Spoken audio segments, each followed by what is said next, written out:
Video viral করতে গেলে দূর দেশে ঘুরতে যাওয়া আর দামি দামি ড্রেস পরলে ভিডিও ভাইরাল হবে না।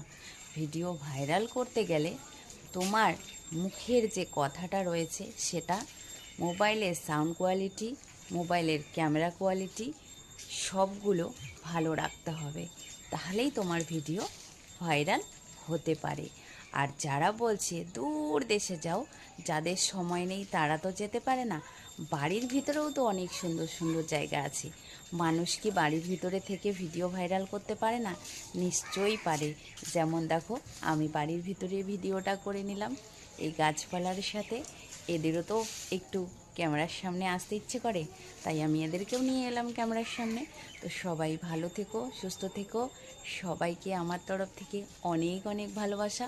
সবাই এগিয়ে যাও, সুন্দর সুন্দর কন্টেন্ট তৈরি ঘরে বসেও করতে পারো।